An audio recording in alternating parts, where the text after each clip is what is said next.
dans la continuité des tests. Donc on est toujours à remplir le bassin. Donc techniquement, il va y avoir de l'eau jusqu'au trou, qui sont les retours d'eau pour créer en fait un courant. Alors cette cuve, techniquement à l'origine, elle faisait 4000 litres. On l'a coupée, donc elle est à peu près, on a perdu 500 litres, voire à 600 litres en la coupant. Ici, je ne vais pas appliquer les règles de la pisciculture classique qui sont liées à l'élevage intensif de poissons. Je vais appliquer les règles de l'aquariophilie. Pourquoi? Parce que déjà, le bien-être animal est très important dans ma démarche. Que les autres ne le respectent pas, c'est leur affaire. En tout cas, chez moi, c'est comme ça que ça va se passer.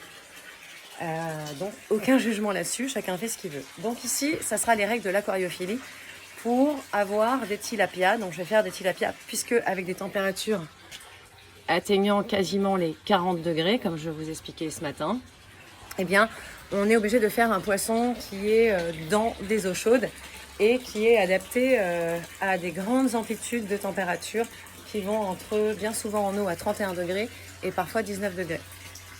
Donc, ici, la densité de mes poissons va correspondre à, pour 1 cm de poisson, je vais avoir donc 1 litre.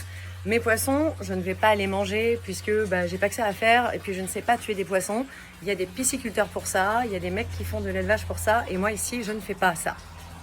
Donc, en termes par contre de densification et d'expérimentation, puisque comme ici je vous le disais, c'est une ferme laboratoire où on va faire des expérimentations sur la mémoire de l'eau, des expérimentations sur les bactéries, des expérimentations aussi sur les conditions les plus favorables pour faire de l'élevage. Donc, c'est à des points de vue expérimentaux.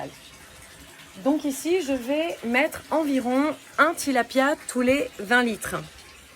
C'est-à-dire qu'en général, ils arrivent facilement à atteindre 20 cm. Donc quelque part, avec 1800 litres d'eau, je peux remplir mon bassin de 1800 litres d'eau avec 90 tilapias.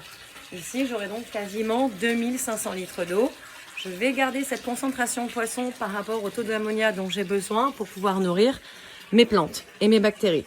Donc ici, j'ai surcalibré, on va dire, le bac à poissons de manière à offrir un environnement qui est très respectueux de l'espèce piscicole que je vais faire.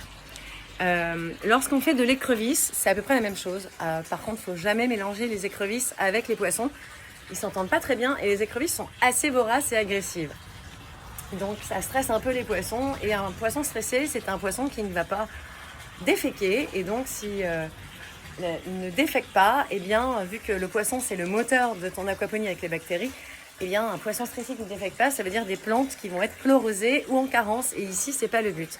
Donc l'idée ici, comme je dis, c'est souvent en Asie, happy fish, happy poop.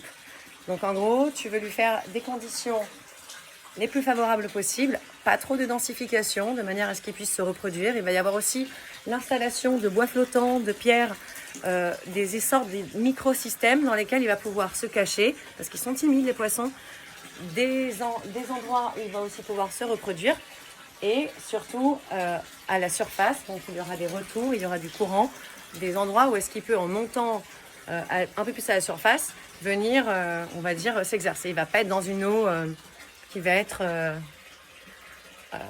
on va dire, stable. Il sera toujours dans un mouvement. Et donc, comme je vous l'expliquais, l'important, c'est le mouvement de l'eau, que ce soit dans les rivières ou dans un système d'aquaponie. Le mouvement de l'eau, c'est la clé pour avoir un système équilibré. Sur ce, là, j'y retourne. Salut!